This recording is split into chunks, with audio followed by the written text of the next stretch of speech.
Okay, ladies and gentlemen, our panel is filling up over here. Got a lot of excitement going on tonight, so we're here live and in living color. And we have jockey Aimee Auger, who's just joined us. She just ran in the second race. You can tell us you were aboard Ninja Queen. Ninja Queen. Then you have horses in the 6th, Star Journey. The horse at 3-1 horse has a big shot, and in the 8th race aboard. Just have a look. Oh, and I have the horse mark Got Connections. So can you just tell us a little bit about yourself? First of all, boys and girls, ladies and gentlemen, boys and girls, please welcome Aimee Auger. That's the teacher.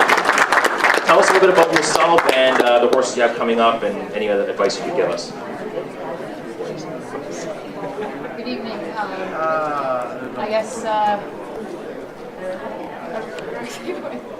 I started becoming a jockey end of September of last year. I've ridden about 45 races or so. I've had 2 seconds, two firsts, a couple seconds, and a couple thirds. I've been riding racehorses for the past 6 years now, and I just love it. I just come here every day, and it's a lot of fun. In the 6th race, I guess I got Ninja Queen. Star Journey. Sorry. I've been breezing this filly the last few months there. In the morning, we took off the blinkers. She had the blinkers on in the morning, and now we took them off. She ran last time without as well, and she finished stronger, came running hard. Now we're taking her a little bit longer, taking her 7 furlongs this time, and hopefully she can get up there and win. And Got Connections in the 8th.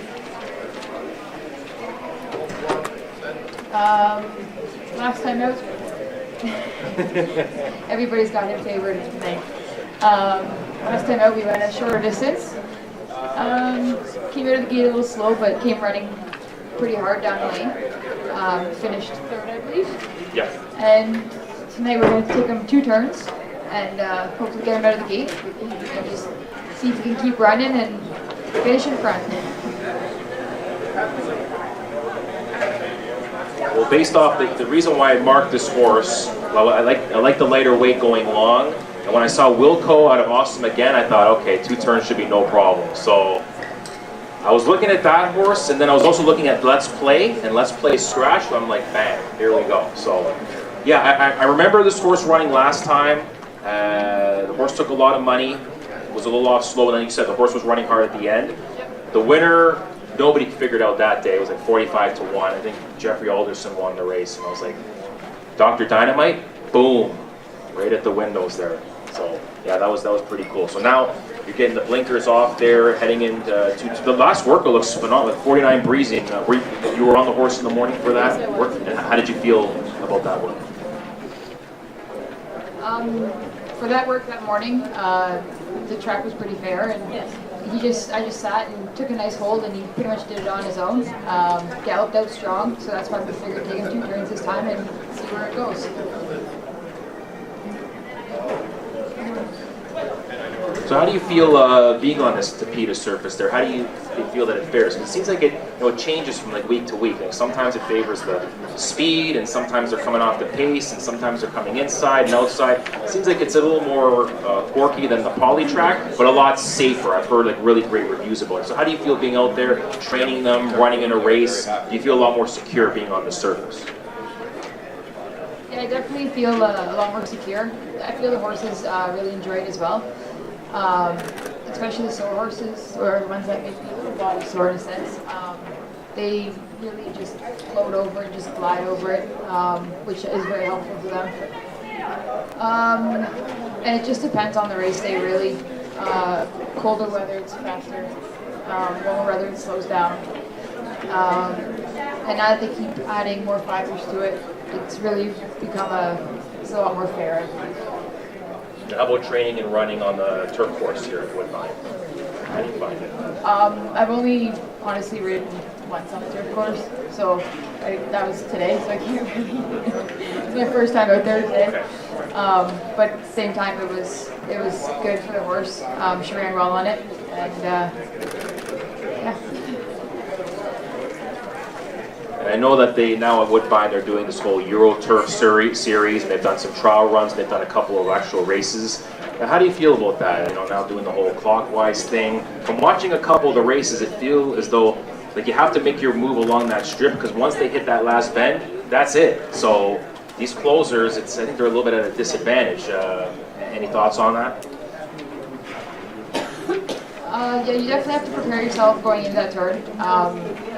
In the morning time, we are breezing them the wrong way, 3/8, just to prepare them so they can get used to going the wrong direction. You have to kind of take the turn a little bit more wider so that they can gather their legs underneath them and travel and not completely blow out the turn. And the wire is right after the turn too, so you have to be prepared and actually be making a move. And it's a lot of planning as soon as you come out of the gate because it's very fast. It's 5/8 of a mile, and you just have to completely be planned out and organized with what you're doing before you even come out of that gate. Like you said there, you have to plan it out, like be a strategist, like kind of figure out when to make the move at the right time in order to get yourself in the winner's circle. Now, that's very exciting to see something different, something fresh here at Woodbine with this new type of racing. And we also have some really great racing at Fort Erie, like the Fort Erie dirt and turf. Have you had many races at the Fort? I've actually just started riding a lot more at the Fort. The dirt track and the turf track are a lot different surfaces than what they are here. Some horses prefer the dirt over the Tapeta, and the turf course is a lot different as well. It's a lot more firm.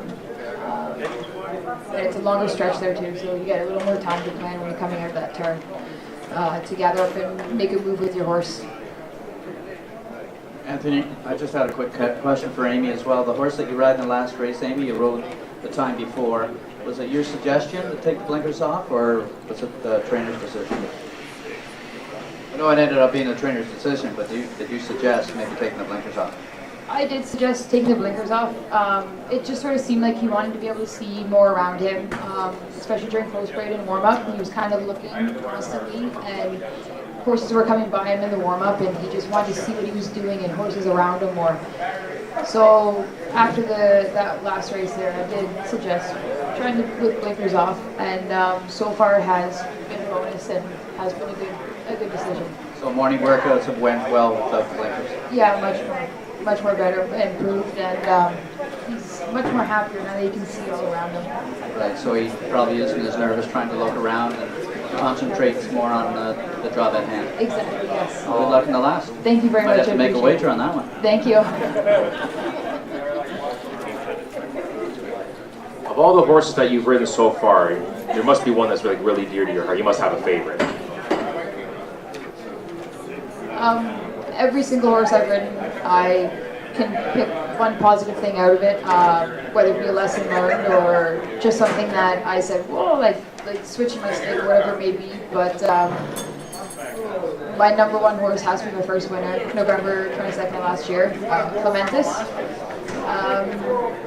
We just sort of was sitting back, and at the head of the stretch there, the rail opened up wide, and she just made this massive run, and it was like slow motion all over again, because I find, like, for me, my very first race was very slow motion, and it kind of went back to that moment where everything just paused, and like in Secretariat, that movie where everything's just slow motion, you could just see the horse taking every stride and every breath it takes, and I just felt like that exact moment, and that's something that I'll never forget. It was pretty cool.